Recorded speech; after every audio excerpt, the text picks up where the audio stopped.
عظمت نماز کی وجہ سے ملتی ہے، روزہ رکھنے والے کو عظمت روزے کی وجہ سے ملتی ہے، مجاہد کو عظمت جہاد کی وجہ سے ملتی ہے، مبلغ کو عظمت تبلیغ کی وجہ سے ملتی ہے، واعظ کو عظمت اس کے واعظ کی وجہ سے ملتی ہے۔ لیکن اللہ کے رسول صلی اللہ علیہ وسلم نے ارشاد فرمایا کہ میرے صحابہ کو اعمال پر نہ تولنا، میرے صحابہ کی عظمت نمازوں کی وجہ سے نہیں، میرے صحابہ کی عظمت روزوں کی وجہ سے نہیں، میرے صحابہ کی عظمت جہاد کی وجہ سے نہیں، میرے صحابہ کو اعمال پر نہ تولنا، میرے صحابہ کو عظمت صحبت نبوت کی وجہ سے ہے۔ امام الانبیاء صلی اللہ علیہ وسلم کو رب ذوالجلال نے جو مقام و مرتبہ عطا فرمایا ہے وہ ان کے عمل کی وجہ سے نہیں بلکہ امام الانبیاء کی صحبت کی وجہ سے ہے۔ اور امام الانبیاء کی صحبت کی وجہ سے کیا مقام و مرتبہ ہے؟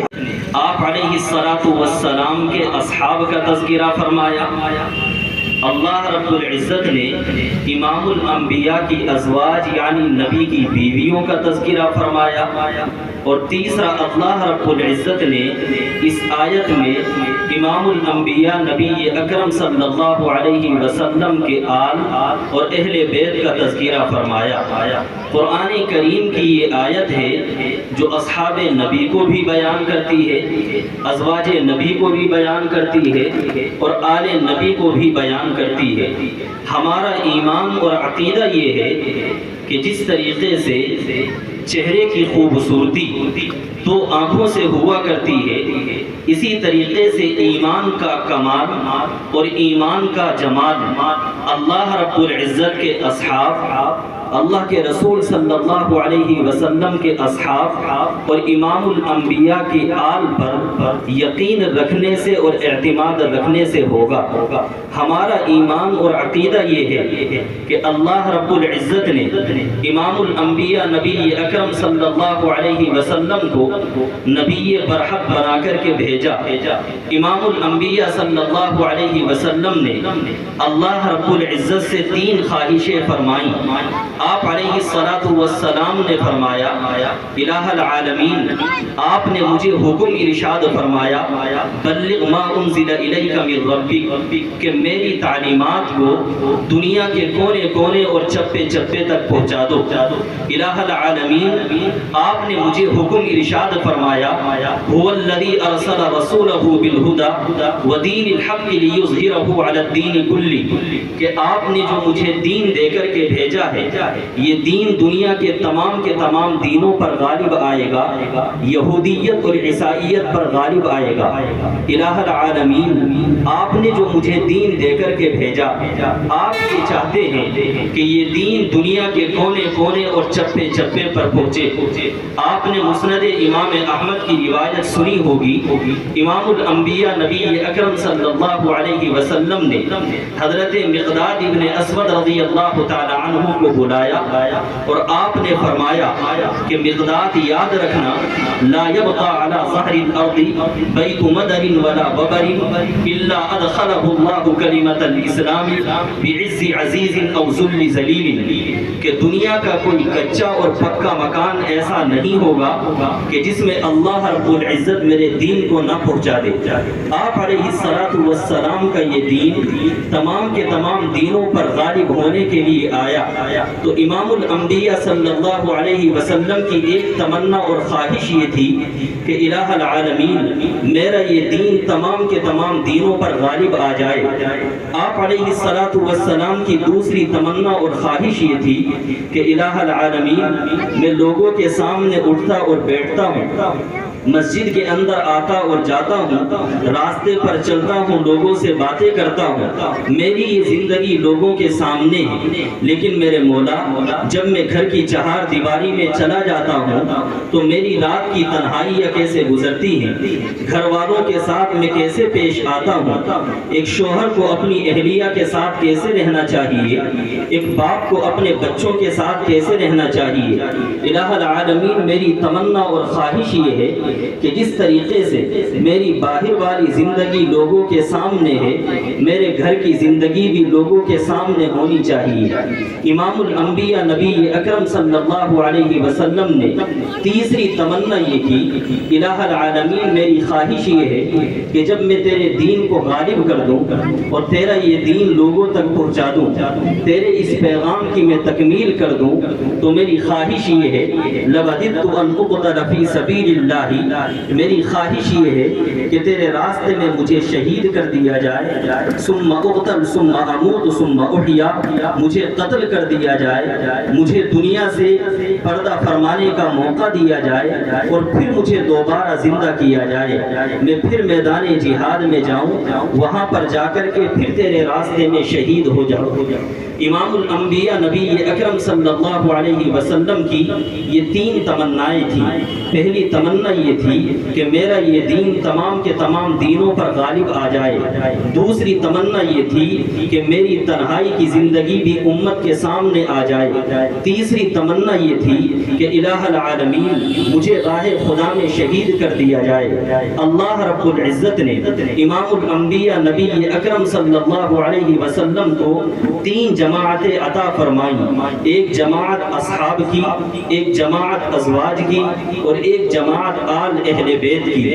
اللہ رب العزت نے فرمایا کہ تمہارا مشن اور مقصد یہ ہے کہ یہ دین تمام کے تمام دینوں پر غالب آ جائے، تو مطمئن رہنا یہ مشن محمد بن عبداللہ کا نہیں بلکہ یہ مشن محمد الرسول اللہ کا ہے، اور جب یہ مشن محمد الرسول اللہ کا ہے تو اس مشن کو پورا کرنے کے لیے میں تمہیں اصحاب دوں گا، میں تمہیں صحابہ دوں گا۔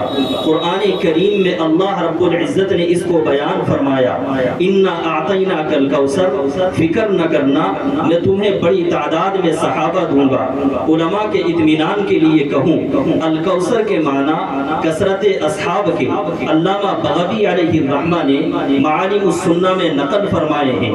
اللہ رب العزت نے امام الانبیاء سے فرمایا مطمئن رہنا یہ محمد بن عبداللہ کا مشن نہیں بلکہ محمد الرسول اللہ کا مشن ہے۔ اگر تمہاری خواہش اور تمنا یہ ہے کہ یہ دین تمام کے تمام دینوں پر غالب آ جائے تو مطمئن رہنا میں تمہیں ابو بکر دوں گا جو 11.5 لاکھ مربع زمین پر اسلامی حکومت قائم کرے گا۔ مطمئن رہنا میں تمہیں عمر دوں گا جو 22 لاکھ مربع میل پر اسلامی حکومت کو قائم کرے گا۔ میں تمہیں عثمان و حیدر دوں گا جو 44 لاکھ مربع میل پر اسلامی حکومت کو قائم کرے گا۔ میں تمہیں معاویہ بن ابو سفیان دوں گا جو 64 لاکھ مربع میل پر اسلامی حکومت کو قائم کرے گا۔ مطمئن رہنا تمہاری خواہش اور تمنا یہ ہے کہ یہ دین تمام کے تمام دینوں پر غالب آ جائے تو میں تمہیں عشرہ مبشرہ دوں گا، جنگ بدر میں شریک ہونے والے اصحاب دوں گا، خندق کے موقع پر اب شریک ہونے والے افراد دوں گا، حجۃ الوداع کے موقع پر 10,000 سے زیادہ کا لشکر، 1.25 لاکھ سے زیادہ کی تعداد والے اصحاب پیغمبر تمہیں دوں گا جو تمہارے دین کو دنیا کے کونے کونے اور چپے چپے پر لے کر کے جائیں گے۔ امام الانبیاء کی تمنا یہ تھی الہ العالمین میرا یہ دین تمام دینوں پر غالب آ جائے۔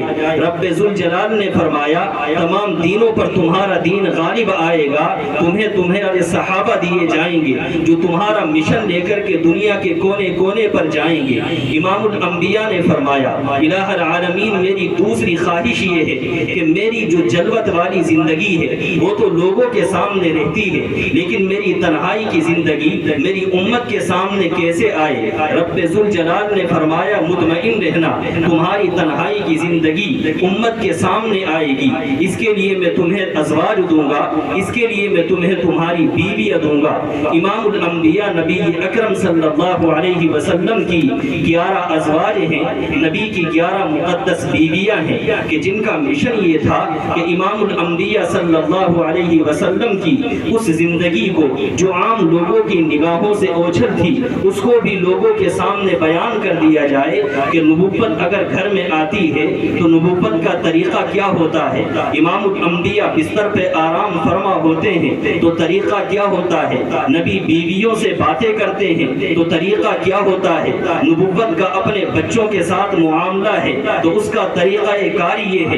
رب ذوالجلال نے امام الانبیاء کے اس مشن کو پورا کرنے کے لیے امام الانبیاء کو ازواج دی ہیں، نبی کو نبی کی بیویاں دی ہیں۔ اللہ کے رسول کی تیسری خواہش یہ تھی، الہ العالمین جب تیرے دین کی تکمیل ہو جائے، جب تیرا دین میں لوگوں تک پہنچا دوں، میری خواہش اور تمنا یہ ہے کہ مجھے تیرے راستے میں شہید کر دیا جائے۔ رب ذوالجلال نے فرمایا کہ محمد یہ مقام ہم براہ راست تمہیں تو عطا نہیں کریں گے، اس لیے کہ نبوت کو قتل کرنا ممکن ہے کہ امت کے لیے عذاب کا سبب بن جائے۔ تمہارے اس مشن کو پورا کرنے کے لیے، اس مقصد کی تکمیل کے لیے میں تمہارے اہل بیت دوں گا، تمہیں آل نبی دوں گا کہ جو مختلف مواقع پر شہادت کے مقام پر فائز ہوں گے اور تمہاری اس تمنا کو بھی مکمل کرنے والے ہوں گے۔ رب ذوالجلال نے قرآن کریم کی اس آیت میں نبی کی 3 جماعتوں کا تذکرہ فرمایا ہے، نبی کے اصحاب کا، نبی کے ازواج کا، نبی کے آل کا۔ نبی کے اصحاب کا کام نبی کے مشن کو مکمل کرنا ہے، نبی کے ازواج کا کام بھی نبی کی تنہائی والی زندگی امت کے سامنے لے کر کے آنی ہے، اور نبی کے اہل بیت کا کام بھی امام الانبیاء صلی اللہ علیہ وسلم کے مشن کو مکمل کرنا ہے۔ علماء اہل السنہ والجماعہ، علماء دیوبند کا عقیدہ اور موقف یہ ہے کہ امام الانبیاء کے اصحاب بھی ہمارے ایمان کا حصہ ہیں، امام الانبیاء کے آل اور اہل بیت بھی ہمارے ایمان کا حصہ ہیں۔ آپ جانتے ہیں کہ جس طریقے سے ایک پرندہ اڑتا ہے، اس کے اڑنے کے لیے 2 پروں کی ضرورت ہوتی ہے، ایک پر سے پرندہ نہیں اڑ سکتا، اسی طریقے سے ایمان کا پرندہ بھی اصحاب پیغمبر کی محبت کے بغیر نہیں اڑ سکتا ہے، اہل بیت کی محبت کے بغیر نہیں اڑ سکتا ہے۔ اگر کوئی یہ چاہتا ہے کہ اپنے ایمان کو مکمل کرے، امام الانبیاء کے اصحاب سے محبت رکھنی ہوگی، اہل بیت سے محبت رکھنی ہوگی۔ اہل السنہ والجماعہ نے اپنے ایمان کے عقیدے کو اہل بیت کی محبت میں بھی اور اصحاب پیغمبر کی محبت کے اندر بھی داخل مانا ہے۔ اللہ کے رسول صلی اللہ علیہ وسلم کی یہ 3 جماعتیں ہیں کہ جنہوں نے ایمان کی حالت میں آپ علیہ السلام پر ایمان رکھا، حضور علیہ السلام سے ملاقات کی ہے۔ حضور علیہ السلام کے اصحاب ہوں یا نبی کے اہل بیت ہوں، نبی کے اصحاب ہوں یا نبی کے اہل بیت ہوں، اس کو بھی ہم اپنے ذہن اور دماغ میں رکھیں۔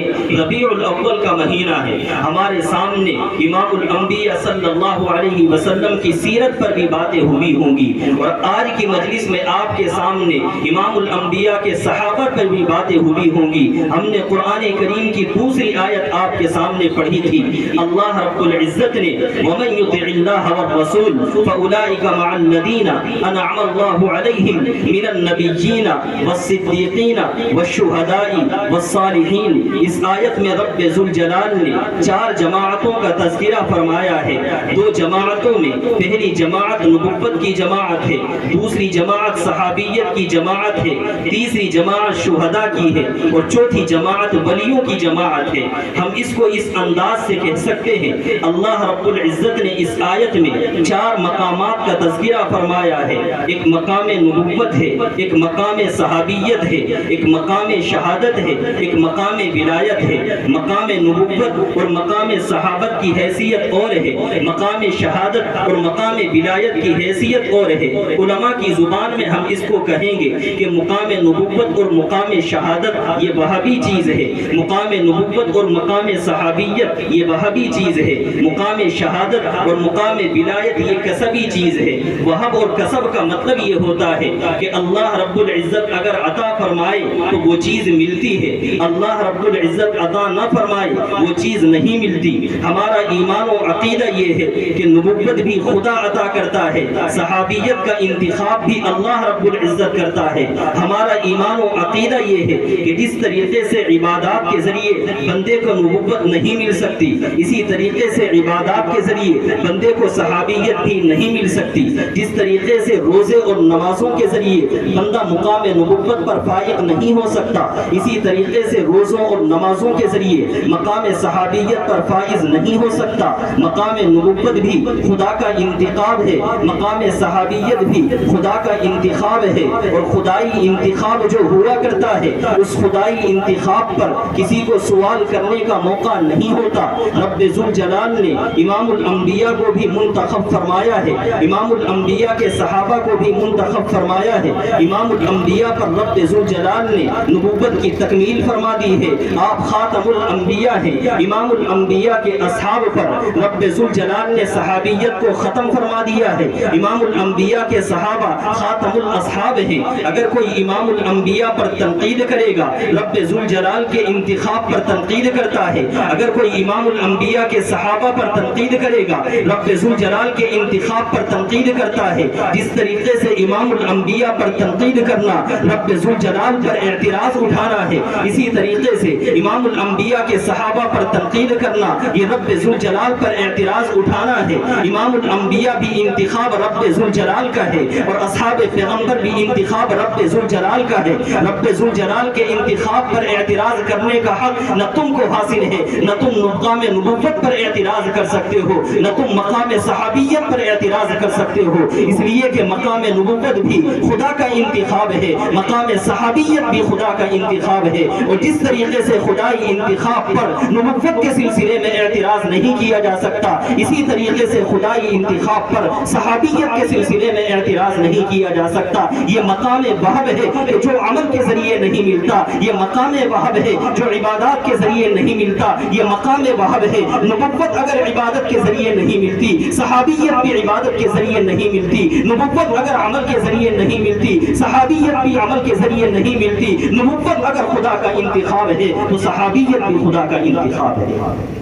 اللہ رب العزت نے اگلے دو مقام ذکر فرمائے، ایک مقام شہادت ہے اور ایک مقام ولایت ہے۔ یہ دونوں مقامات ایسے ہیں کہ بندہ اپنی محنت اور کوشش سے اس کو حاصل کر سکتا ہے۔ اگر کوئی بندہ شہید ہونا چاہے تو اپنی محنت اور کوشش سے راہ خدا میں شہید ہو سکتا ہے، میدان جہاد میں جائے گا، راہ خدا میں شہید ہوگا۔ آپ کے ذہن میں بات آ سکتی ہے کہ ہم تو اگر میدان جہاد میں جائیں بھی، حضرت خالد بن الولید رضی اللہ تعالی عنہ کے بارے میں ہم نے سنا کہ آپ میدان جہاد میں گئے، شہادت کی کوشش کی لیکن شہید نہیں ہوئے، تو مقام شہادت یہ ہمارے اپنے اختیار کی چیز نہیں۔ آپ یاد رکھیے گا، مسلم شریف کی روایت ہے، امام الانبیاء نبی اکرم صلی اللہ علیہ وسلم کا فرمان ہے، من سأل اللہ الشہادۃ صادقا، جو شخص اللہ رب العزت سے صدق دلی کے ساتھ شہادت کا طلبگار ہو، اللہ کے رسول صلی اللہ علیہ وسلم فرماتے ہیں، بلغہ اللہ منازل الشہداء، اللہ رب العزت اس کو شہادت کا مقام و مرتبہ نصیب فرماتے ہیں۔ وَإِن مَاتَ عَلَى فِرَاشِهِ، اگرچہ وہ اپنے بستر پر انتقال کر جائے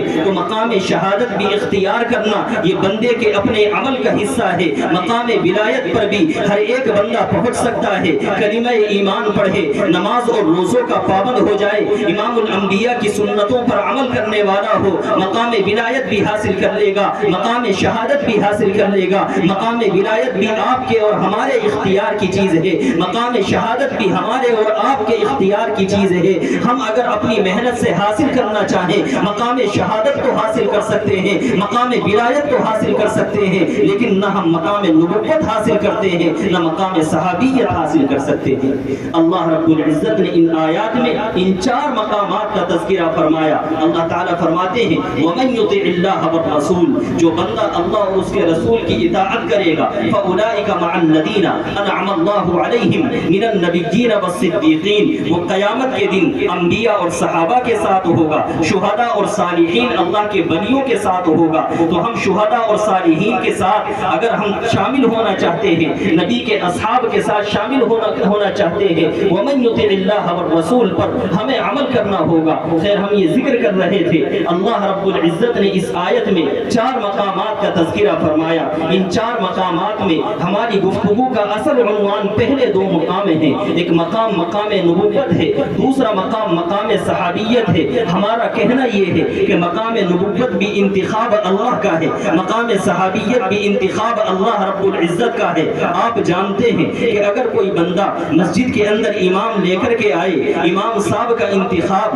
مسجد کے متولی کرتے ہیں۔ اگر کوئی بندہ مکتب میں مدرس لے کر کے آتا ہے، مکتب کے مدرس کا انتخاب مکتب کی انتظامیہ کرتی ہے۔ اگر کوئی بندہ اپنے مدرسے کے اندر معلم لے کر کے آئے، معلم کا انتخاب مدرسے کے محتمم صاحب کرتے ہیں۔ اگر کوئی بندہ کالج کے اندر کسی پروفیسر کو لے کر کے آئے تو اس کا انتخاب وہاں کا پرنسپل کرتا ہے۔ اگر یہاں پر آپ دیکھیں کہ آپ مسجد کے اندر امام کا انتخاب کرتے ہیں، امام کا انتخاب کرنا متولی کا کام ہے۔ مکتب کے اندر انتخاب مدرس کا ہوتا ہے، یہ کام مکتب کی انتظامیہ کا ہوتا ہے۔ مدرسے کے اندر انتخاب معلم کا ہوتا ہے، یہ کام مدرسے کے محتمم کا ہوتا ہے۔ کالج کے اندر انتخاب پروفیسر کا ہوتا ہے، یہ کام وہاں کے پرنسپل کا ہوتا ہے۔ اب اگر کوئی بندہ مسجد کے امام کے اوپر اعتراض کرتا ہے تو اعتراض امام پر نہیں کرتا بلکہ مسجد کے متولی پر اعتراض کرتا ہے کہ انتخاب تمہارا غلط تھا۔ اگر کوئی مکتب کے مدرس پر اعتراض کرتا ہے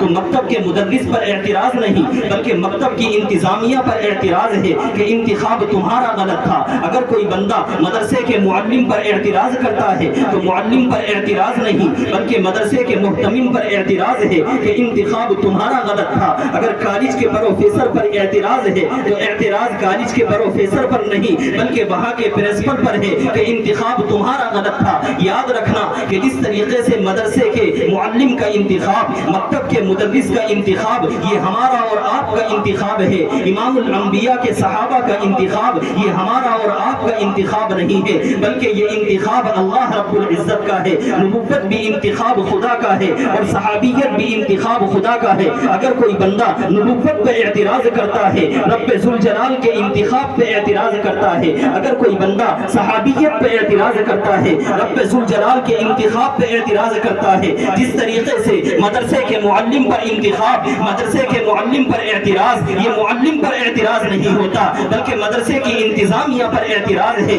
اسی طریقے سے نبی کے صحابہ پر اعتراض یہ نبی کے صحابہ پر اعتراض نہیں بلکہ صحابیت کے لیے منتخب کرنے والے رب ذوالجلال پر اعتراض ہے۔ اگر مکتب کے مدرس پر اعتراض مکتب کے مدرس پر اعتراض نہیں بلکہ مکتب کی انتظامیہ پر اعتراض ہے کہ تم نے انتخاب غلط کیا ہے، اسی طریقے سے امام الانبیاء کے صحابہ پر اگر اعتراض ہے تو یاد رکھنا یہ امام الانبیاء کے صحابہ پر اعتراض نہیں ہے بلکہ امام الانبیاء کے صحابہ کو صحابیت کے لیے منتخب کرنے والے رب ذوالجلال پر اعتراض ہے۔ ہم آپ کے انتخاب پر اعتراض کر سکتے ہیں، آپ میرے انتخاب پر اعتراض کر سکتے ہیں لیکن رب ذوالجلال کے انتخاب پر اعتراض کرنا یہ نہ آپ کا حق ہے نہ میرا حق ہے۔ اگر ہم رب ذوالجلال کے انتخاب پر اعتراض کریں گے تو نہ ہمارا ایمان باقی رہے گا نہ امام الانبیاء صلی اللہ علیہ وسلم کا محبت کا دعویٰ ہمارا باقی رہے گا۔ اللہ کے رسول صلی اللہ علیہ وسلم کے صحابہ کس مقام کے حامل ہیں؟ آپ نے جانا کہ جس طریقے سے نبوت عمل سے نہیں بنتی اسی طریقے سے صحابیت بھی عمل سے نہیں بنتی۔ لوگ صحابہ پر اعتراض کرتے ہیں، ہم پوچھتے ہیں کہ آپ صحابہ کی کس بات پر اعتراض کرتے ہو؟ اگر صحابہ کے عقیدے پر اعتراض کرتے ہو تو یاد رکھنا جس کا عقیدہ بدل جائے وہ صحابی نہیں رہتا، اور اگر صحابیت کے عمل پہ اعتراض کرتے ہو تو یاد رکھنا عمل سے صحابی نہیں بنتا، صحابی تو نبوت کی صحبت سے بنتا ہے۔ اور اس پر دلیل یہ ہے کہ امام الانبیاء نبی اکرم صلی اللہ علیہ وسلم نے ارشاد فرمایا لا تسبوا اصحابی، میرے صحابہ کو برا بھلا نہ کہنا، میرے صحابہ کی شان میں گستاخیاں نہ کرنا، میرے صحابہ کے حوالے سے نازیبہ کلمات نہ کہنا۔ امام الانبیاء نبی اکرم صلی اللہ علیہ وسلم نے یہ بات کس لیے ارشاد فرمائی؟ اس لیے کہ آپ جانتے تھے کہ آنے والی امت میں ایسے افراد آ سکتے ہیں کہ جو صحابہ کی شان میں گستاخیاں کریں، آنے والی امت میں ایسے افراد آ سکتے ہیں جو نبی کے صحابہ کی شان میں نازیبہ کلمات کہیں۔ کوئی بندہ ہو سکتا تھا کہ یہ کہے کہ میں نے زیادہ حج کیے ہیں، صحابہ نے اتنی تعداد میں حج نہیں کیے، فلاں صحابی نے تو 2 ہی حج کیے ہیں اور میں نے تو 50 حج کر لیے ہیں، فلاں صحابی کا بیٹا تو حافظ قرآن نہیں تھا، میرا بیٹا تو حافظ قرآن ہے،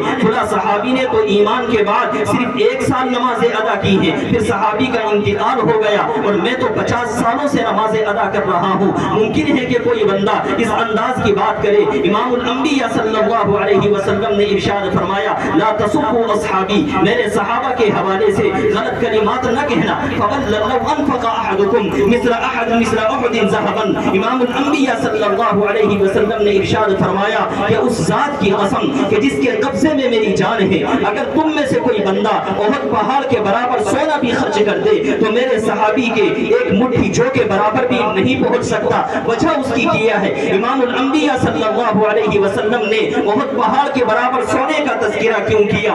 آپ نے نمازوں کا تذکرہ کیوں نہیں کیا؟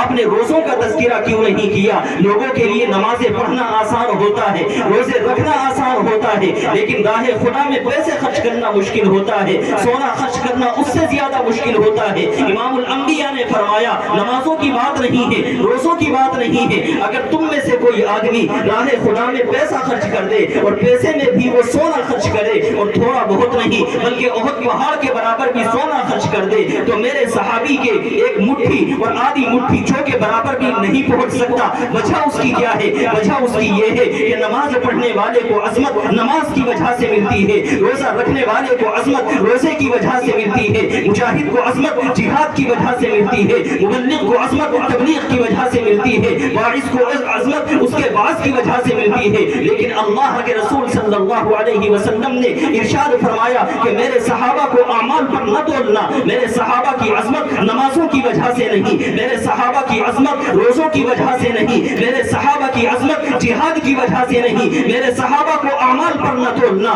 میرے صحابہ کو عظمت صحبت نبوت کی وجہ سے ہے۔ امام الانبیاء صلی اللہ علیہ وسلم کو رب ذوالجلال نے جو مقام و مرتبہ عطا فرمایا ہے وہ ان کے عمل کی وجہ سے نہیں بلکہ امام الانبیاء کی صحبت کی وجہ سے ہے۔ اور امام الانبیاء کی صحبت کی وجہ سے کیا مقام و مرتبہ ہے آپ اس کو بھی سنتے چلیے گا۔ اہل السنہ والجماعہ علماء دیوبند کا موقف اور عقیدہ یہ ہے، حافظ ابن حجر اسقلانی علیہ الرحمہ نے فتح الباری میں اس کو نقل کیا ہے، قاضی ایاز مالکی نے الشفا بتعریف حقوق المصطفیٰ میں نقل کیا ہے، علامہ شامی علیہ الرحمہ نے فتاوی شامی کی دوسری جلد میں اس کو نقل کیا ہے، علامہ یوسف بن نوری علیہ الرحمہ نے معارف السنن میں نقل کیا ہے۔ علماء دیوبند کا عقیدہ یہ ہے کہ امام الانبیاء نبی اکرم صلی اللہ علیہ وسلم اپنی قبر مبارک میں موجود ہے۔ امام الانبیاء کے جسم مبارک سے ملنے والا جو زمین کا ٹکڑا ہے آپ جانتے ہیں امام الانبیاء کا مقام و مرتبہ تو اعلیٰ اور افضل ہے ہی، امام الانبیاء کے جسم مبارک سے ملنے والا جو ٹکڑا ہے رب ذوالجلال کے یہاں اس کا مقام و مرتبہ کیا ہے؟ اس کا مقام و مرتبہ یہ ہے کہ وہ مسجد نبوی سے بھی افضل ہے، وہ بیت المقدس سے بھی افضل ہے، وہ خانہ کعبہ سے بھی افضل ہے، وہ ساتوں آسمانوں سے افضل ہے، وہ اللہ رب العزت کے عرش اور رب ذوالجلال کی کرسی سے اعلیٰ اور افضل ہے۔ علماء دیوبند کا موقف اور عقیدہ یہ ہے امام الانبیاء کے جسم مبارک سے ملنے والا زمین کا ٹکڑا یہ عرش اعظم سے افضل ہے، وہ زمین کا ٹکڑا کہ جس میں شعور نہیں ہے، وہ زمین کا ٹکڑا کہ جس میں عقل نہیں ہے، وہ زمین کا ٹکڑا کہ جس میں ہوش نہیں ہے، اگر وہ عرش اعظم سے افضل ہو سکتا ہے تو پھر مجھے کہنے دیجئے امام الانبیاء کے صحابہ تو ہوش و حواس والے ہیں، امام الانبیاء کے صحابہ تو عظمت والے ہیں، امام الانبیاء کے صحابہ تو ذہانت والے ہیں، اگر بے ہوش والی چیز زمین کا ٹکڑا رب ذوالجلال کے عرش سے اعلیٰ اور افضل ہو سکتا ہے تو پھر کیا امام الانبیاء کے صحابہ کا مقام و مرتبہ اعلیٰ اور افضل نہیں ہو سکتا؟ لوگوں نے مذاق سمجھ لیا ہے۔ امام الانبیاء نبی اکرم صلی اللہ علیہ وسلم کے صحابہ پر اعتراض کرنا، آپ یاد رکھنا ہم کہنا یہ چاہتے ہیں کہ اگر بے شعور والی چیز کہ جو کہ مٹی ہے اگر اس مٹی کا مقام و مرتبہ نبوت کی صحبت کی وجہ سے بڑھ سکتا ہے، نبی کے جسم مبارک سے ملنے کی وجہ سے بڑھ سکتا ہے تو امام الانبیاء کے وہ صحابہ جو نبی کے برابر میں لیٹے ہوئے ہیں ان کا مقام و مرتبہ اللہ رب العزت کے یہاں نہیں بڑھے گا، اللہ رب العزت ان کے مقام و مرتبے کا پاس و لحاظ نہیں رکھے گا۔ اس لیے اللہ کے رسول صلی اللہ علیہ وسلم نے فرمایا کہ میرے صحابہ کو اعمال پر نہ تولنا۔ آپ جانتے ہیں ایک بندہ نماز پڑھتا ہے کہ یہ کیوں کس طرح کے نیک آدمی ہیں کہ جی یہ نمازی پرہیزگار ہیں، ایک بندہ حج کر کے آتا ہے حاجی کو فضیلت حاصل ہوتی ہے حج کی وجہ سے، امام الانبیاء صلی اللہ علیہ وسلم نے فرمایا میرے صحابہ کو عظمت نماز کی وجہ سے نہیں، حج کی وجہ سے نہیں، روزے کی وجہ سے نہیں، بلکہ میرے صحابہ کو عظمت حاصل ہوئی ہے میرے ساتھ رہنے کی وجہ سے۔ اور ظاہر ہے کہ نبوت کی صحبت یہ مقام و مرتبہ ہے جو ہمارے اور آپ کے اختیار کی چیز نہیں بلکہ یہ رب ذوالجلال کا انتخاب ہے۔ اللہ جس کو چاہتا ہے روم سے لا کر کے نبی کے پاس ٹھہرا دیتا ہے، جس کو چاہتا ہے ایران کی گلیوں سے گزارتا ہے، نبوت کے دربار میں لا کر کے کھڑا کر دیتا ہے، جس کو چاہتا ہے حبشے سے لے کر کے آتا ہے اور نبوت کی صحبت کی وجہ سے خانہ کعبہ کی چھت پر چڑھا دیتا ہے۔ وہ اللہ کہ جو چاہے کوئی حبشے کے کالے بلال کو زمین پر چلنے کی وجہ سے اللہ رب العزت اس کے قدموں کی آواز عرش اعظم پر سنوا دے۔ یہ امام الانبیاء نبی اکرم صلی اللہ علیہ وسلم کی صحبت کا اثر ہیں آپ علیہ الصلوۃ والسلام کی صحبت اتنی اعلیٰ اور افضل چیز ہے کہ اگر کوئی بندہ اس کے اوپر اعتراض کرتا ہے تو نبی کے صحابی پر اعتراض نہیں بلکہ وہ براہ راست اللہ پر اعتراض ہے، اے الہ العالمین تیرا انتخاب غلط ہے۔ اس کا مطلب یہ ہوا اللہ آپ نے صحابہ غلط منتخب کیے، ہم سے پوچھ کے صحابہ منتخب کرتے آ رہے ہیں۔ یہ رب ذوالجلال کو براہ راست چیلنج کرنا ہے۔ آپ اس سلسلے میں ذہن میں محفوظ رکھیے گا ایک بات جو ہم آپ کے سامنے کہنے لگے، امام الانبیاء نبی اکرم صلی اللہ علیہ وسلم کی بڑی مشہور حدیث ہے۔ آپ علیہ الصلوۃ والسلام نے ارشاد فرمایا انما انا قاسم واللہ یعطی، کہ میں تقسیم کرنے والا ہوں، اللہ رب العزت عطا کرنے والا ہے۔ کیا مطلب؟ نبی کا کام یہ ہوتا ہے کہ اللہ رب العزت سے علم کو لیتا ہے اور علم صحابہ کو نبی نے دیا ہے، اللہ رب العزت سے عمل لیا ہے، صحابہ کو دیا ہے، اللہ رب العزت سے اخلاق کو لیا ہے، صحابہ کو دیا ہے۔ گویا مطلب یہ بنا اگر کوئی بندہ علم لینا چاہے صحابہ کے پاس آنا پڑے گا، عمل لینا چاہے صحابہ کے پاس آنا پڑے گا، اخلاق لینا چاہے صحابہ کے پاس آنا پڑے گا۔ تاریخ دمشق میں علامہ ابن عساکر علیہ الرحمہ نے ایک روایت نقل فرمائی ہے، اللہ کے رسول صلی اللہ علیہ وسلم کا ارشاد ہے، ہم جو روایت آپ کو سنا رہے ہیں یہ پوری روایت ہے کہ جس کو ابن عساکر نے تاریخ دمشق میں، علامہ فردوس نے مسند دیلمی میں اس کو نقل فرمایا ہے۔ اللہ کے رسول صلی اللہ علیہ وسلم کا ارشاد ہے انا مدینہ العلم ابو بکر اساسها، میں علم کا شہر ہوں، ابو بکر اس کی بنیاد ہے۔ انا مدینہ العلم عمر حیطانها، میں علم کا شہر ہوں، عمر اس کی دیوار ہے۔ انا مدینہ العلم عثمان سقفها، میں علم کا شہر ہوں، عثمان اس کی چھت ہے۔ انا مدینہ العلم علی جنبابها، میں علم کا شہر ہوں، علی اس کے دروازے ہیں۔ اللہ کے رسول صلی اللہ علیہ وسلم نے یہ بات کس لیے ارشاد فرمائی؟ دنیا والوں کو بتایا کہ اگر تم اس شہر علم میں آنا چاہتے ہو اس دروازے کے بغیر آؤ گے آنے نہیں دیا جائے گا، دیوار توڑ کر آؤ گے آنے نہیں دیا جائے گا۔ دیوار اللہ کے رسول نے فاروق اعظم کو قرار دیا ہے، فاروق اعظم کو چھوڑ کر جاؤ گے شہر علم میں داخل نہیں ہو سکتے۔ اگر تم چھت توڑ کر جاؤ گے عثمان غنی کو قرار دیا ہے، عثمان چھوڑ کر جاؤ گے شہر علم میں داخل نہیں ہو سکتے۔ بنیادیں ختم کر کے جاؤ گے شہر علم میں داخل نہیں ہو سکتے۔ گویا رب ذوالجلال نے فرمایا، اللہ کے رسول صلی اللہ علیہ وسلم نے فرمایا میں علم کا شہر ہوں۔ اگر کوئی شہر علم میں آنا چاہتا ہے ابو بکر کا پاس و لحاظ رکھنا ہوگا، اگر کوئی شہر علم میں آنا چاہتا ہے عمر کا پاس و لحاظ رکھنا ہوگا، شہر علم میں آنا چاہتا ہے عثمان کا پاس و لحاظ رکھنا ہوگا، شہر علم میں آنا چاہتا ہے حیدر کرار کا پاس و لحاظ رکھنا ہوگا۔ اہل السنہ والجماعہ کا ایمان و عقیدہ یہ ہے اس طریقے سے ہم اصحاب ثلاثہ کا پاس و لحاظ رکھتے ہیں، اسی طریقے سے حیدر کرار کو بھی اپنے سر کا تاج مانتے ہیں۔ اصحاب پیغمبر کا ہم نے تقدس کا خیال رکھا ہے، امام الانبیاء کے صحابہ کا پاس و لحاظ رکھا ہے۔ اس لیے ہمارے پاس اللہ کے رسول کا علم بھی ہے، ہمارے پاس نبی کا عمل بھی ہے، ہمارے پاس نبی کا اخلاق بھی ہے، ہمارے پاس نبی کا تزکیہ بھی ہے، ہمارے پاس امام الانبیاء صلی اللہ علیہ وسلم کا وہ وراثت کا تمام سامان ہے جو رب ذوالجلال کے لاڈلے پیغمبر نے اس امت کو عطا فرمایا۔ اللہ کے رسول صلی اللہ علیہ وسلم نے ارشاد فرمایا الانبیاء لم یورثوا دینارا ولا درہما، انبیاء دینار اور درہم کا وارث نہیں بناتے، وہ تو علم کا وارث بناتے ہیں۔ ہمارے پاس رب ذوالجلال کا وہ قرآن بھی ہے جس کو ہم تحریف سے محسوب سمجھتے ہیں۔ ہمارا ایمان و عقیدہ یہ ہے رب ذوالجلال کے اس کلام میں کوئی تبدیلی نہیں ہوئی۔ جو رب ذوالجلال کے کلام میں تحریف کا عقیدہ رکھتا ہے گویا نبی کے علم کو بھی نہیں مانتا، نبی کے عمل کو بھی نہیں مانتا، نبی کے اخلاق کو بھی نہیں مانتا۔ ہم یہ کہنا چاہتے ہیں کہ اللہ کے رسول صلی اللہ علیہ وسلم نے فرمایا کہ اگر تم علم چاہتے ہو صحابہ کے پاس آنا پڑے گا، عمل چاہتے ہو صحابہ کے پاس آنا پڑے گا، اخلاق چاہتے ہو صحابہ کے پاس آنا پڑے گا، قرآنی تعلیمات چاہتے ہو صحابہ کے پاس آنا پڑے گا۔ گویا اس حدیث کا فرمان یہ ہوا اللہ کے رسول نے فرمایا انما انا قاسم واللہ یعطی، کہ میں تقسیم کرتا ہوں اللہ دینے والا ہے۔ یا رسول اللہ آپ کیا تقسیم کرتے ہیں؟ آپ ذرا تصورات کی دنیا میں جائیے، ہم آپ کو جہاں پر لے جانا چاہتے ہیں۔ اللہ کے رسول صلی اللہ علیہ وسلم فرماتے ہیں انما انا قاسم واللہ یعطی، میں تقسیم کرتا ہوں اللہ دیتے ہیں۔ یا رسول اللہ اللہ نے آپ کو کیا دیا؟ امام الانبیاء فرماتے ہیں مجھے اللہ رب العزت نے صداقت دی، میں نے صدیق اکبر کو دی، مجھے اللہ نے شجاعت دی، میں نے عمر کو دے دی، اللہ رب العزت نے حیا اور سخاوت دی، میں نے عثمان غنی کو دے دی، اللہ رب العزت نے مجھے بہادری دی، میں نے حیدر کرار کو دے دی۔ اللہ رب العزت نے مجھے امانت دی، ابو عبیدہ ابن الجراح کو میں نے دے دی۔ اللہ نے مجھے ہدایت دی، میں نے معاویہ بن ابو سفیان کو دے دیا۔ اللہ نے مجھے رفاقت دی، میں نے عثمان غنی کو دے دیا۔ اللہ رب العزت نے مجھے ہدایت دی، عمار ابن یاسر کو دے دیا۔ گویا امام الانبیاء فرمانا یہ چاہتے ہیں اگر کوئی بندہ صداقت چاہتا ہے صدیق کے دروازے پہ آنا پڑے گا، حیا اور سخاوت چاہتا ہے عثمان غنی کے دروازے پہ آنا پڑے گا، اگر شجاعت اور بہادری چاہتا ہے عمر اور علی کے دروازے پہ آنا پڑے گا، اگر امانت چاہتا ہے ابو عبیدہ ابن الجراح کے دروازے پہ آنا پڑے گا، اگر رفاقت چاہتا ہے عثمان غنی کے دروازے پہ آنا پڑے گا، اگر حیا چاہتا ہے عثمان غنی کے دروازے پہ آنا پڑے گا، اگر بندہ ہدایت چاہتا ہے معاویہ بن ابو سفیان کے دروازے پہ آنا پڑے گا۔ امام الانبیاء نے جو فرما دیا تھا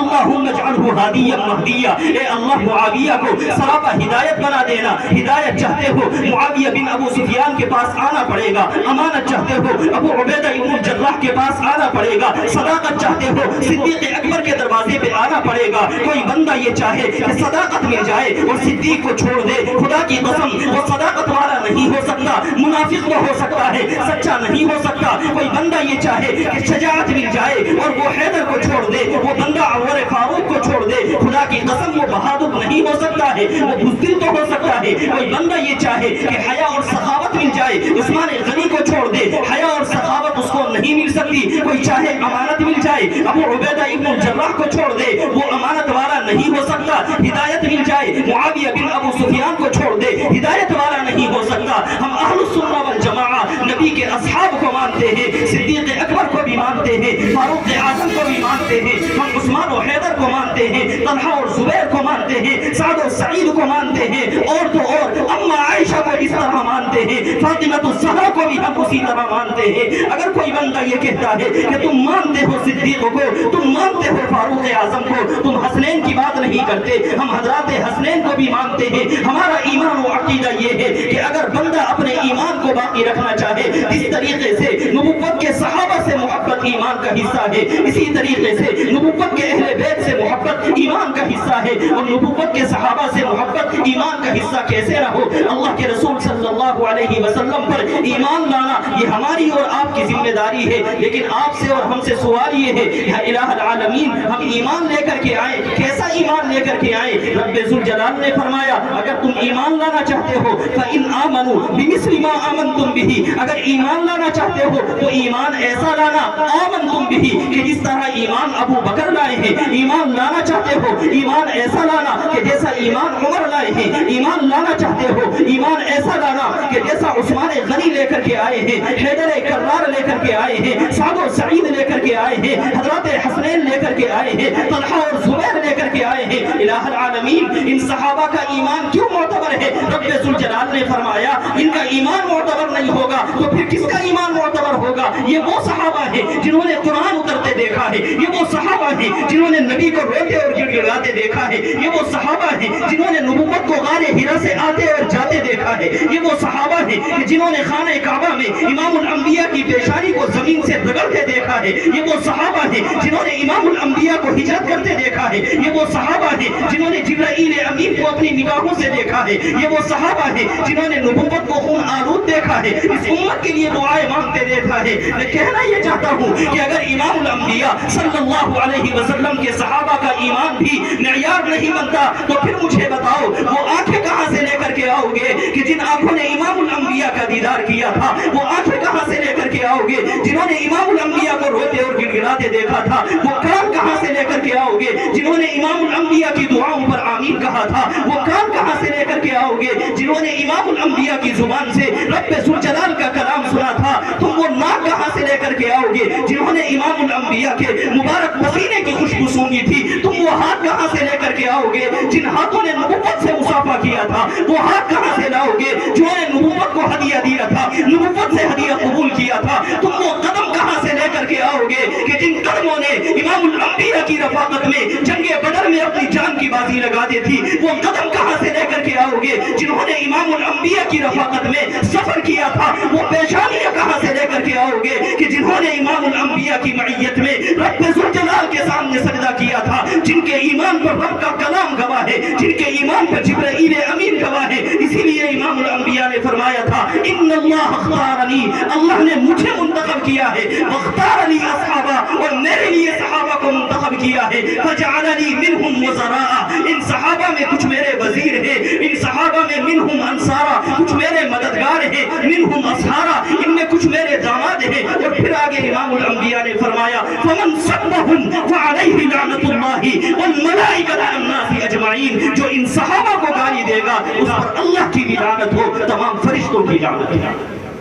اللہ کے رسول صلی اللہ علیہ وسلم کے صحابہ کا انتخاب یہ کوئی عام چیز نہیں ہے۔ ہم کہنا یہی چاہتے ہیں کہ امام الانبیاء کے صحابہ کو بھی اگر ہم ایمان کا معیار نہیں بنائیں گے تو پھر ہم کس کو ایمان کا معیار بنائیں گے؟ اگر اس واسطے کو بھی ہم نے ختم کر دیا تو وہ کون سا واسطہ ہے کہ جس واسطے کو ہم بنیاد بنا سکتے ہیں؟ امام الانبیاء صلی اللہ علیہ وسلم کے صحابہ میں ایک بڑی شان والے وہ صحابی کہ جن پر مستقل کانفرنس ہونی چاہیے، جن پر مستقل پروگرام منعقد ہونے چاہیے، وہ شخصیت ہے کہ جس نے یہودیت کی جڑوں کو کاٹا تھا، وہ شخصیت ہے کہ جس نے قیصر و کسریٰ کے دربار کے اندر تہلکہ مچا دیا تھا، وہ شخصیت ہے کہ جس نے سمندروں کا سینہ چیر دیا تھا، وہ شخصیت ہے کہ جس کے سامنے قیصر و کسریٰ نے گھٹنے ٹیکے تھے، وہ معاویہ بن ابو سفیان کی شخصیت کہ جس کے نام پر اس زمانے میں بھی یہودیوں میں اور کفر کے ایوانوں میں کھلبلی مچ جاتی تھی، آج کے زمانے میں بھی اس کے نام پر یہودیوں میں اور کفر کے ایوانوں میں کھلبلی مچ جاتی ہے۔ وہ امام الانبیاء کا تنہا صحابی ہے کہ جس نے 64 لاکھ مربع میل پر اسلامی حکومت قائم کی تھی، وہ امام الانبیاء کا صحابی ہے کہ جس کو رب ذوالجلال نے کاتبین وحی میں شمار کیا تھا، کہ جس کی صداقت کے اوپر قرآن کریم گواہ ہے، فی صحف مکرمہ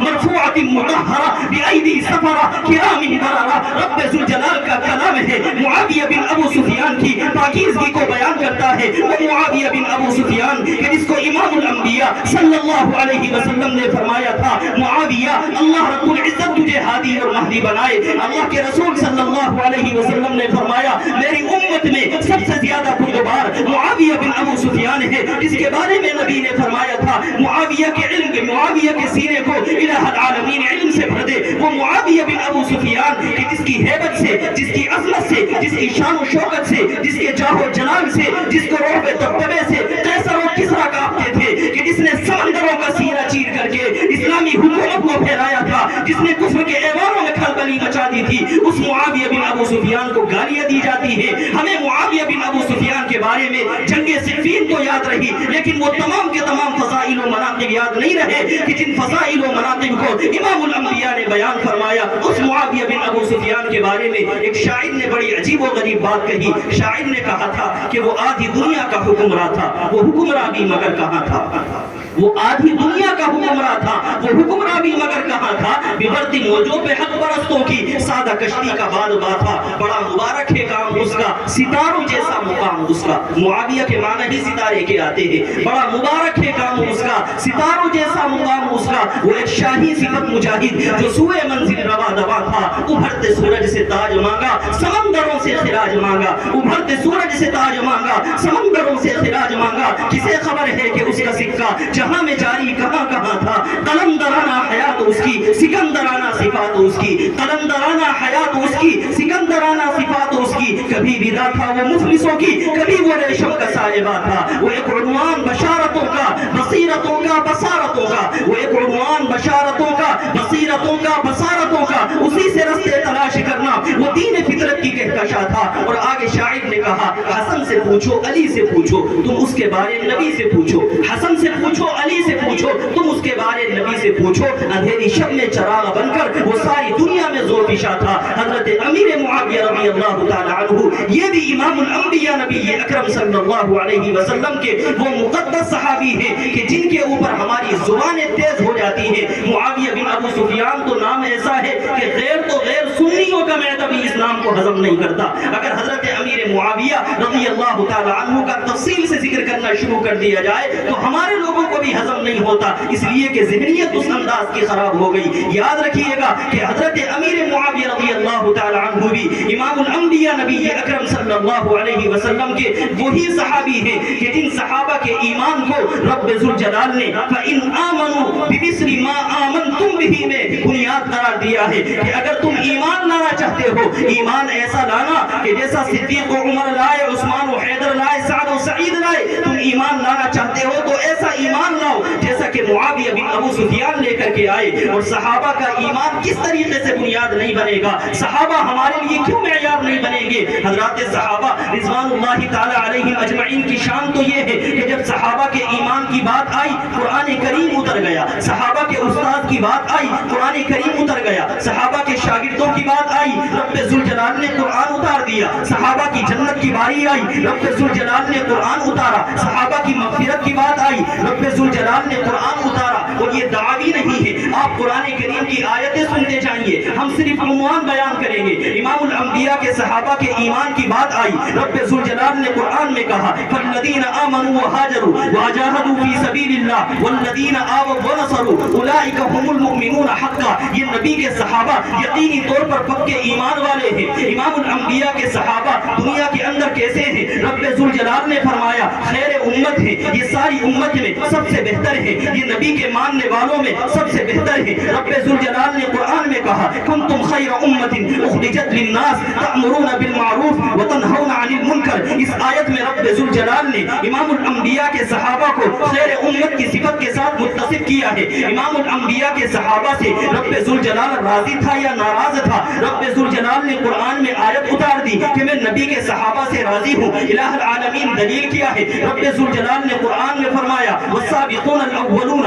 من المہاجرین والانصار والذین تبعوهم باحسان رضی اللہ عنہم ورضوا عنہ. اللہ ان سے راضی, یہ اللہ سے راضی. الہ العالمین نبی کے صحابہ سے آپ راضی, دلیل کیا ہے؟ رب ذوالجلال نے فرمایا لقد رضی اللہ عن المؤمنین اذ یبایعونک تحت الشجرہ. رب ذوالجلال ان صحابہ سے راضی اس لیے کہ یہ نبی کے ہاتھ پر درخت کے نیچے بیٹھ کر کے بیعت کر رہے تھے. نبی کے صحابہ جنتی ہے یا جنتی نہیں ہے؟ رب ذوالجلال نے قرآن میں کہا رضی اللہ عنہم ورضوا عنہ. نبی کے صحابہ کے جنتی ہونے کی بات آئی اعد لهم جنات تجری تحتها الانہار خالدین فیہا ابدا. نبی کے صحابہ کامیاب ہے یا ناکام ہے؟ رب ذوالجلال نے کہا کامیاب ہے. ذالک الفوز العظیم. نبی کے صحابہ کی کامیابی پر دلیل ہے. نبی کے صحابہ کا استاذ کون ہے؟ رب ذوالجلال نے قرآن میں فرمایا لقد من اللہ علی المؤمنین اذ بعث فیہم رسولا. ان کا استاذ رب ذوالجلال نے امام الانبیاء کو بنایا ہے. رب ذوالجلال کے صحابہ کا جب دیگر کتابوں میں تذکرے کی بات آئی امام الانبیاء کے صحابہ کا تذکرہ دنیا اور آخرت میں کیا ہے؟ رب ذوالجلال نے کہا محمد الرسول اللہ والذین معه اشداء علی الکفار رحماء بینہم تراہم رکعا سجدا. اس آیت میں نبوت کے صحابہ کا دنیاوی تذکرہ بھی ہے, اخروی تذکرہ بھی ہے. الہ العالمین نبی کے صحابہ کا تذکرہ خالی قرآن میں بھی ہے, یہ پچھلی آسمانی کتابوں میں بھی ہے. رب ذوالجلال نے فرمایا مثلہم فی التوراۃ ومثلہم فی الانجیل. ان کی مثال توریت میں بھی ہے, ان کی مثال انجیل میں بھی ہے. امام الانبیاء کے صحابہ کے ایمان کا معیار کیا ہے؟ رب ذوالجلال نے فرمایا ان کے ایمان کا معیار تو یہ ہے ومن یشاقق الرسول من بعد ما تبین له الهدى ويتبع غیر سبیل المؤمنین. نبی کے صحابہ کے ایمان سے ہٹ کر کے چلے گا نولہ ما تولى ونصلہ جہنم. ہم اس کو جہنم میں ڈال دیں گے. الہ العالمین نبی کے صحابہ کی اتباع کرنی ہے کہ نہیں کرنی؟ رب ذوالجلال نے قرآن میں کہا فإن آمنوا بمثل ما آمنتم به. اگر تم چاہتے ہو کہ تم ہدایت والے بن جاؤ نبی کے صحابہ کی اتباع کرنی ہوگی. ہم کہنا یہ چاہتے ہیں نبی کے صحابہ کے ایمان کی بات آئی رب کا قرآن بولا, نبی کے صحابہ کے خیر امت ہونے کی بات آئی نبی رب ذوالجلال کا قرآن بولا, نبی کے صحابہ کی رضامندی کی بات آئی رب ذوالجلال کا قرآن بولا, نبی کے صحابہ کے استاذ کی بات آئی رب ذوالجلال کا کلام اتر گیا, نبی کے صحابہ کے شاگردوں کی باری آئی والذین اتبعوهم باحسان. رب ذوالجلال نے نبی کے صحابہ کے شاگردوں کا بھی تذکرہ کیا. اور یہ اتنی ہی باتیں نہیں, اگر آپ مزید قرآن کریم کا مطالعہ کریں امام الانبیاء نبی اکرم صلی اللہ علیہ وسلم کے صحابہ کے قلوب کی بات رب ذوالجلال قرآن میں کہتا ہے اولئک الذین امتحن اللہ قلوبهم للتقوی. یہ نبی کے صحابہ ہیں کہ جن کے دلوں کو اللہ رب العزت نے تقوی کے لیے منتخب کیا ہے. لہم مغفرہ ومغفرہ, ان کے لیے مغفرت ہے. اللہ رب العزت نے نبی کے صحابہ کے تقوی کا تذکرہ کیا, قرآن بولا والزمهم کلمۃ التقوی. اللہ رب العزت نے کلمہ تقوی ان کے لیے لازم کر دیا ہے. نبی کے صحابہ کے تقوی کی بات آئی وبشر المخبتین الذین اذا ذکر اللہ وجلت قلوبهم والصابرین علی ما اصابهم والمقیم الصلاۃ. نبی کے صحابہ کے تقوی کا تذکرہ ہے. اگر نبی کے صحابہ کے ایمان کی بات آئی ہے اللہ رب العزت نے قرآن کریم نے بیان فرمایا حبب الیہم الایمان. اللہ رب العزت نے ایمان ان کے لیے پسند کر دیا ہے. نبی کے صحابہ کفر سے کیا نفرت کرتے تھے. رب کا قرآن بولا وَكَرَّهَ إِلَيْكُمُ الْكُفْرَ وَالْفُسُوقَ وَالْعِصْيَانَ. نبی کے صحابہ کامیاب ہیں. رب نے کہا أُولَئِكَ هُمُ الرَّاشِدُونَ. نبی کے صحابہ رب کی عبادت کرتے تھے کہ نہیں کرتے تھے؟ رب ذوالجلال کا قرآن بولا وَاصْبِرْ نَفْسَكَ مَعَ الَّذِينَ يَدْعُونَ رَبَّهُمْ بِالْغَدَاةِ وَالْعَشِيِّ يُرِيدُونَ وَجْهَهُ. اے نبی اپنے آپ کو ان لوگوں کے ساتھ روکے رکھنا جو صبح و شام اللہ رب العزت کو مانتے ہیں, اللہ کی عبادت کرتے ہیں. نبی کے صحابہ دن میں عبادت کرتے تھے یا رات میں بھی عبادت کرتے تھے. رب کا قرآن بولا ان ربک یعلم انک تقوم ادنی من ثلثی اللیل ونصفہ وثلثہ وطائفۃ من الذین معک. یہ حصہ بتاتا ہے نبی کے صحابہ رات میں بھی رب ذوالجلال کی عبادت کرتے تھے. نبی کے صحابہ کو کسی کی تائید حاصل ہے یا نہیں؟ رب ذوالجلال نے کہا اولئک کتب فی قلوبہم الایمان وأیدہم بروح منہ. ان کی تائید اللہ رب العزت نے ان کو اپنی تائید عطا فرمائی ہے. نبی کے صحابہ کی مغفرت کی بات آئی. رب ذوالجلال نے قرآن میں کہا واعف عنہم واستغفر لہم وشاورہم فی الامر. نبی کے صحابہ کی دنیاوی اور اخروی کامیابی کی بات آئی. رب ذوالجلال نے قرآن میں کہا یوم لا یخزی اللہ النبی والذین آمنوا معہ. اللہ رب العزت امام الانبیاء کو بھی رسوا نہیں کرے گا اور ان پر ایمان لانے والے صحابہ کو بھی رب ذوالجلال رسوا نہیں کرے گا. ہم کہنا یہ چاہتے ہیں کہ آپ قرآن کریم کی آیات کو پڑھتے چلے جائیے گا, آپ کو آیت آیت میں امام الانبیاء کے صحابہ کی شان نظر آتی چلی جائے گی. ایک پہلو پر ہم اور توجہ دلانا چاہتے ہیں. قرآن کریم کی کچھ آیات ہمیں ایسی بھی نظر آتی ہے کہ جن آیات میں اللہ رب العزت نے ایک مقام نبی کو عطا فرمایا, اس جیسا مقام رب ذوالجلال نے صحابہ کے بارے میں بھی بیان فرمایا. قرآن کریم کا آپ مطالعہ کریں, اللہ رب العزت بیان فرماتے ہیں کہ صحابہ کا انتخاب ہے کہ نہیں. جس طریقے سے نبوت کا انتخاب ہوتا ہے اسی طریقے سے صحابیت کا انتخاب ہوتا ہے. رب ذوالجلال نے فرمایا هو اجتباکم. اللہ تعالیٰ نے اگر انبیاء کو منتخب کیا ہے ثم اورثنا الكتاب الذين اصطفينا من عبادنا. اللہ یصطفی رسلا, اللہ رب العزت رسولوں کو منتخب کرتا ہے. اور نبی کے صحابہ کے بارے میں فرمایا وجاہدوا فی اللہ حق جہادی هو اجتباکم. اللہ رب العزت نے تمہیں بھی منتخب کیا ہے. اگر نبی کو اللہ رب العزت نے اپنی رضامندی دیتے ہوئے کہا ولسوف یعطیک ربک فترضی, اے محمد ہم تمہیں اپنی رضامندی دیں گے, تو نبی کے صحابہ کے بارے میں فرمایا لیدخلنہم مدخلا یرضون. نبی کے صحابہ کے بارے میں فرمایا لقد رضی اللہ عن المؤمنین. نبی کے صحابہ کے بارے میں فرمایا رضی اللہ عنہم ورضوا عنہ. اگر اللہ رب العزت نے نبی کے بارے میں فرمایا ہم ان کو ایسا اجر دیں گے جو ختم نہیں ہوگا. قرآن کہتا ہے وَإِنَّ لَكَ لَأَجْرًا غَيْرَ مَمْنُونَ. اگر نبی کے لیے اللہ تعالیٰ نے یہ وعدہ کیا تو نبی کے صحابہ کے بارے میں فرمایا فَلَهُمْ أَجْرٌ غَيْرُ مَمْنُونَ. ان کے لیے ایسا اجر ہے جو ختم ہونے والا نہیں ہے. اگر نبی کے لیے اللہ تعالیٰ نے فرمایا اے ایمان والو نبی پر سلام بھیجو یا ایھا الذین آمنوا صلوا علیہ وسلموا تسلیما. تو نبی کے صحابہ کا جب تذکرہ آیا اللہ رب العزت نے نبی کو کہا اذا جاءک الذین یؤمنون بآیاتنا فقل سلام علیکم, کہ جب تمہارے پاس تمہارے صحابہ آئیں تو ان کو سلام کیا کرو. اگر ایمان والوں کو حکم یہ دیا گیا کہ نبی کو سلام کرو تو نبی کو حکم دیا گیا اپنے صحابہ کو سلام کرو. اگر اللہ رب العزت نے امام الانبیاء کے بارے میں فرمایا کہ تمہیں ایسی نعمتیں عطا فرمائے گا جو ختم نہیں ہوگی. رب ذوالجلال نے فرمایا وَيُتِمُّ نِعْمَتَهُ عَلَيْكَ.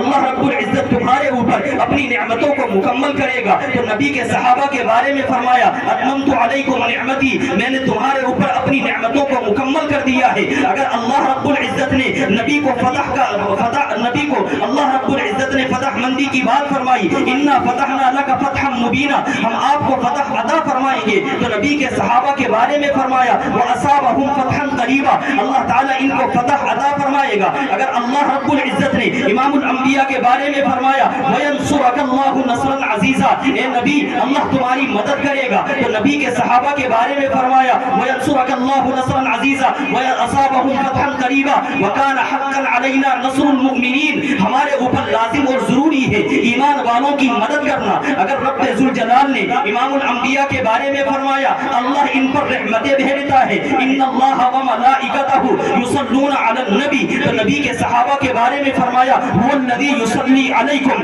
وملائکتہ، اللہ بھی رحمتیں بھیجتا ہے، فرشتے بھی رحمتوں کی دعا کرتے ہیں۔ اگر امام الانبیاء پر رب ذوالجلال نے سکینہ نازل فرمایا فانزل اللہ سکینتہ، اللہ نے نبی پر سکینہ نازل فرمایا، سکون اور اطمینان نازل فرمایا، تو نبی کے صحابہ کے بارے میں بھی فرمایا فانزل اللہ سکینتہ علی رسولہ وعلی المؤمنین، ایمان والے نبی کے صحابہ پر سکون و اطمینان نازل فرمایا۔ اگر اللہ رب العزت نے نبی کے دل کا تذکرہ قرآن میں کیا الم نشرح لک صدرک، تو نبی کے صحابہ کا تذکرہ بھی، ان کے دلوں کا تذکرہ بھی، افمن شرح اللہ صدرہ للاسلام، یہ نبی کے صحابہ کے دلوں کا تذکرہ بھی رب ذوالجلال نے قرآن میں کیا۔ اگر نبی کے ایمان کا تذکرہ رب ذوالجلال نے قرآن میں فرمایا آمنا، ہم ایمان لائے کس پر؟ اللہ پر، آمن الرسول بما انزل الیہ من ربہ، رسول ایمان لے آئے اس چیز پر جو اللہ نے نازل کی، تو نبی کے صحابہ کا بھی تذکرہ کیا آمن الرسول بما انزل الیہ من ربہ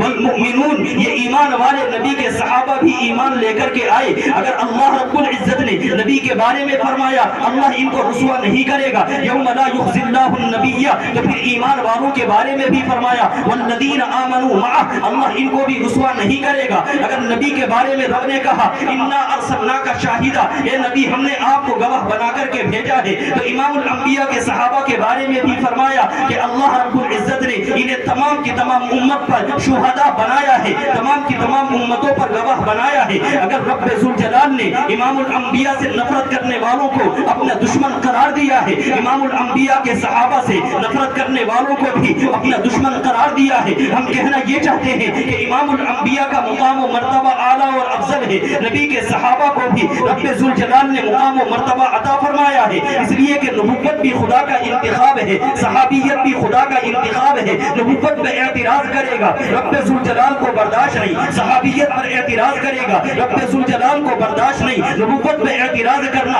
اگر عذاب الہی کا سبب ہے، صحابیت پہ اعتراض کرنا عذاب الہی کا سبب ہے۔ اگر نبوت پہ اعتراض کرنا ایمان کے ختم کی دلیل ہے، تو صحابیت پہ اعتراض کرنا بھی ایمان کے ختم کی دلیل ہے۔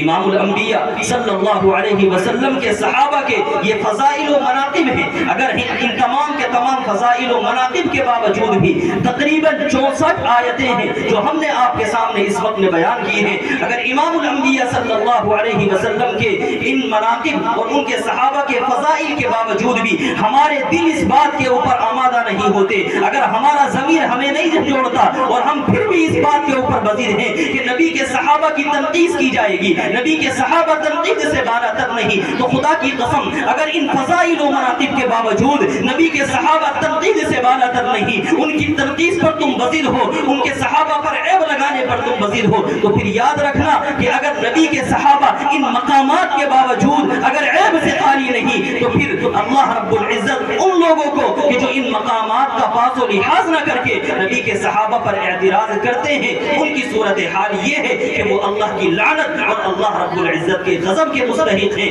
ہمارا ایمان ہمیں اس بات پر آمادہ اگر نہیں کرتا ہے ان مناقب و فضائل کے باوجود کہ ہم حضرات صحابہ رضوان اللہ تعالی علیہم اجمعین کے تقدس کا پاس و لحاظ رکھے، حضرات صحابہ کی عظمت کا، ان کی شان و شوکت کا، ان کے جاہ و جلال کا، ان کو رعب دبدبے کا، ان کے ایمان کا، ان کی استقامت کا، اور ان صحابہ کے اللہ رب العزت سے راضی ہونے کا اور اللہ کے ان سے راضی ہونے کا اگر ہم ان تمام کے تمام شواہد اور دلائل کے باوجود بھی حضرات صحابہ رضوان اللہ تعالی علیہم اجمعین کے حوالے سے پاکیزہ ذہن والے نہیں بنتے، تو پھر یاد رکھنا کہ یہ ایمان نہیں ہے بلکہ یہ ایمان بے ایمانی کی دلیل ہے۔ یہ امام الانبیاء صلی اللہ علیہ وسلم سے محبت نہیں بلکہ آپ علیہ السلام کے صحابہ سے نفرت کی دلیل ہے۔ امام الانبیاء صلی اللہ علیہ وسلم پر ایمان لانا اگر ہماری اور آپ کی ذمہ داری ہے تو ایمان اسی انداز کا لانا ذمہ داری ہے جس انداز کا ایمان امام الانبیاء صلی اللہ علیہ وسلم کے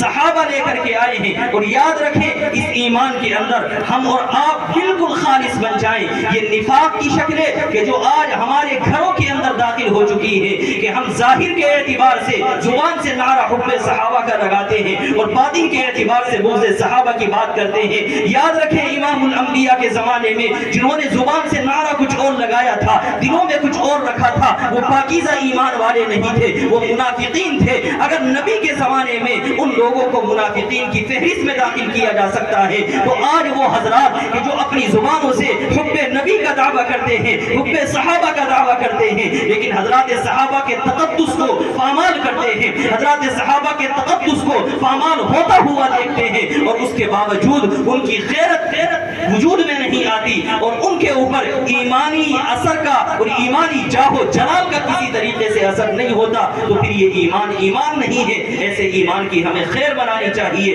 اللہ رب العزت مجھے بھی اور آپ کو بھی حضرات صحابہ رضوان اللہ تعالی علیہم اجمعین کے تقدس کی حفاظت کرنے کی اور ان کی عظمت و شوکت کا اعتراف کرنے اور ان جیسا ایمان لانے کی اللہ تعالی ہمیں توفیق مرحمت فرمائے. وآخر دعوانا الحمدللہ.